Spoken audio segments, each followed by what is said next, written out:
Welcome to the Land Your Bet Sports Betting Show.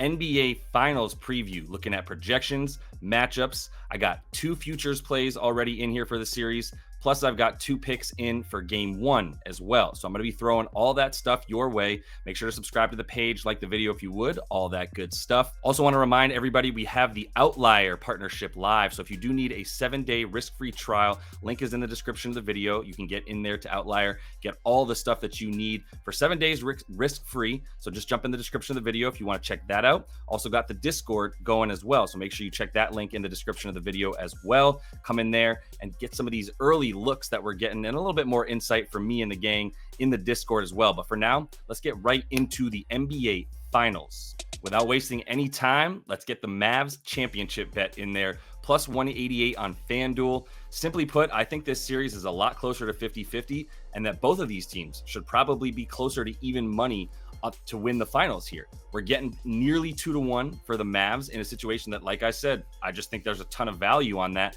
You can take the juice at this point, take the really good odds at plus 188 on FanDuel. I'm going to get a little bit more into it here in just one sec. So if you think the Mavs are a good shot, then Luka at plus 210 is also a good number as well. Tatum is about minus 150 to win the finals MVP, but I'm going to take this, like I said, better to 2 than 2-1 on our money for Luka to win this thing here, predicated on the fact that he's going to be doing a lot. I'm going to show you a little bit of the matchups and the play type defense that we see from Boston for why Luka should keep getting his in this series. So let's take a look at these matchups, right? We're going to start with the Celtics on defense, and you're going to see some pretty interesting stuff here. If you look at the regular season matchup between these teams where there was just one game where we had the full strength of the Dallas Mavs and this Celtics squad in its current capacity as well, especially if Kristaps is back in here for this game, which it looks like he's a good to go for game 1.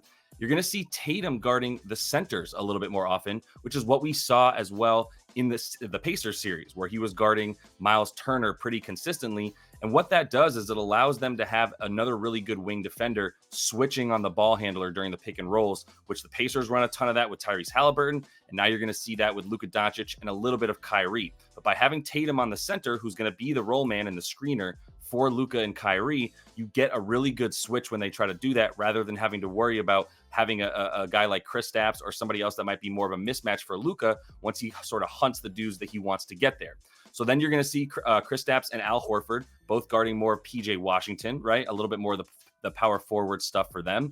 And then Derek White, this is going to be really interesting. So I've got some of these sort of like grayed out lines as well as the sharp white lines, right? So I do think Derek White probably starts on Derek Jones Jr. This would be the biggest difference between the matchup in March, where Derek Jones Jr. did not get the minutes that I would expect him to get in this one here, as he's become a core part of the starting lineup in the playoffs, right? Especially guarding the other team's best offensive player. And we'll continue to see that for DJJ. So I think you're going to see more Derek White on Derek Jones, and then you're going to get Drew Holiday on Kyrie. But Derek White and Drew are going to be a little bit more split in terms of who they're guarding. They're going to be really switchable together. And then Drew on Kyrie, yes, but he'll also be on Luka. We saw him play the exact same amount of time on Luka and Kyrie back in March in that game that actually matters a little bit to help us with what we can expect here in the finals. That said, for Jaylen Brown now, you're going to see him on Luka, right? He's going to be the primary defender for the most part. Then when he's out and Drew's in, you'll see Drew on Luka a little bit. So things will shift fluidly a little bit for this Celtics squad. But the key things to keep in mind, Jason Tatum, a lot of center guarding for him. That puts Kristaps and Al Horford on the power forward, and then for the guards and Jaylen Brown, you're going to see a little bit of switching for the 3 guys that they're guarding, with Jaylen Brown doing the most of the work here, trying to limit Luka as best as he can.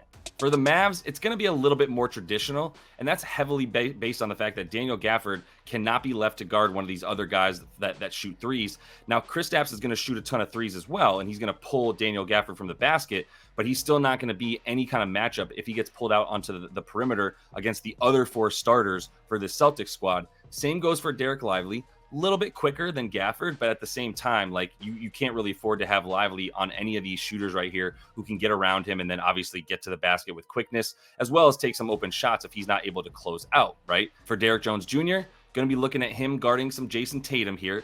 Once again, we don't really have a really good use case because Derrick Jones Jr. didn't start or get very many minutes in the last game that these teams played in the regular season.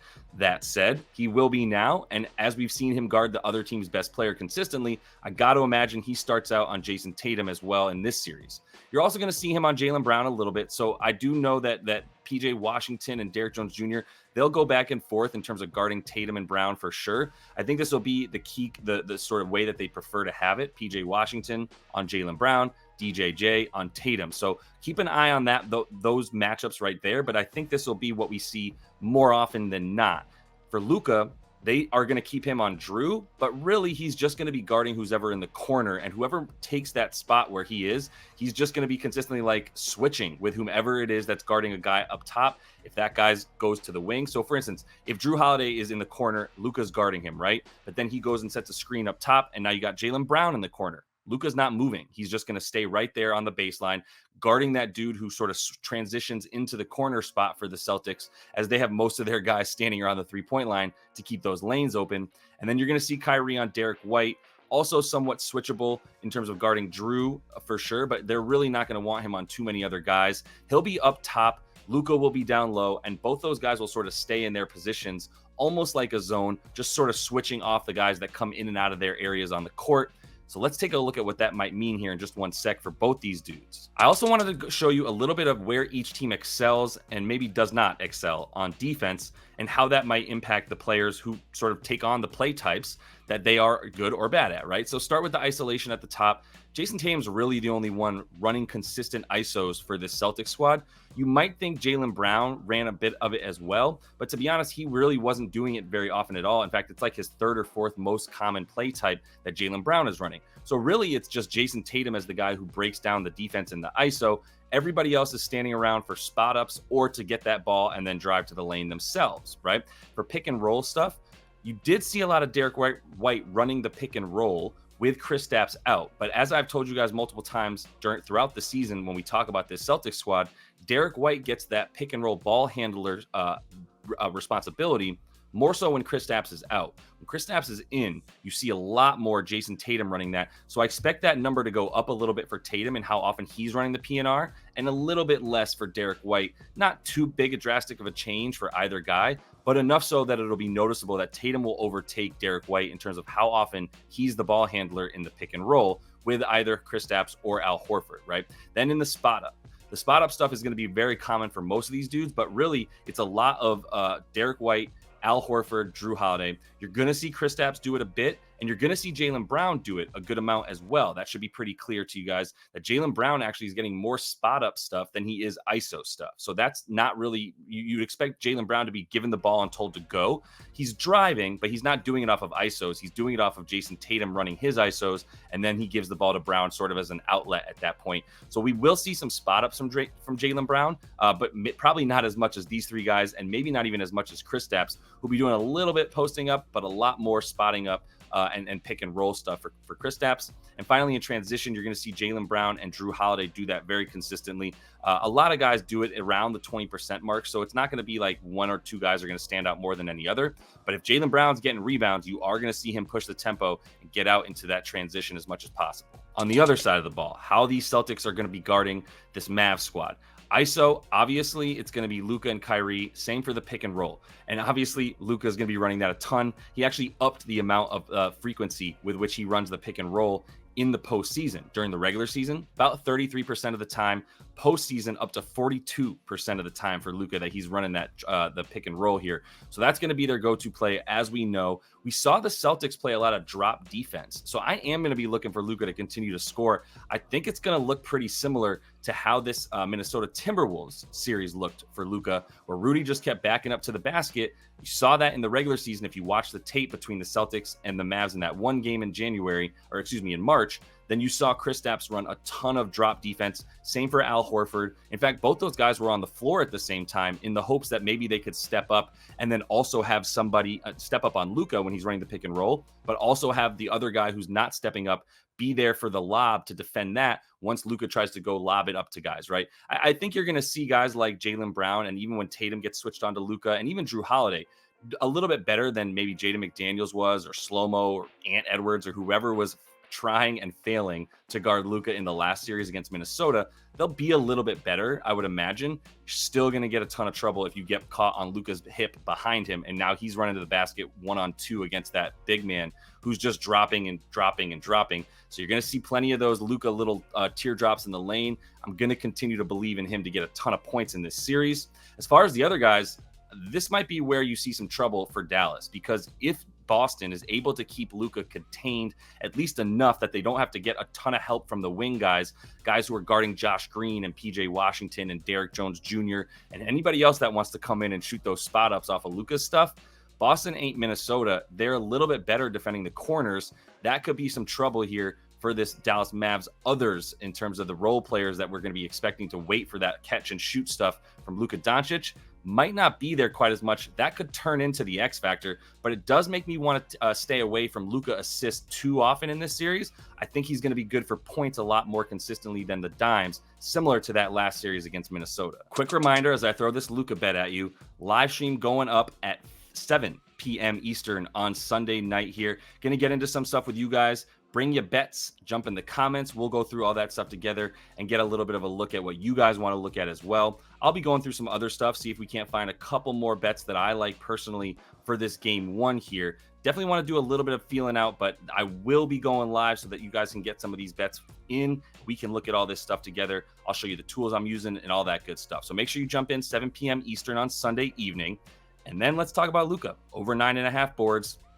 All this stuff is really sort of rinse and repeat from what you see from Luka all the time, and definitely in this Minnesota series, right? I was mentioning how he's just going to stand on the baseline. He's going to guard the guys in the corner, and he's going to let everybody else sort of do their one-on-one stuff a little bit more while he stands there to sort of get those rebounds and go, right? He's also just, they don't want him to get tired. It's hard to get him run into action on the pick and roll and make him defend a lot if he's standing in the corner and just switching off all the time, right? And for Boston to keep their spacing, they're going to need guys in the corner, which means Luka will always have an easy guard. It also means he'll have the ability to run in and get those rebounds that are pretty easy, as all these other dudes are going to be deferring to him, which is what they've done all season and all playoffs. Is if Luka's in the vicinity with the opportunity to get the rebound, you watch all other players just go like this. They might be going for the rebound, then they pull their hands back, and they're just like, nah, Luka's got it. We want him running the fast break and getting it and going. So it's a lot faster for him to just get the rebound and go rather than somebody else get it and give him the ball for the fast break.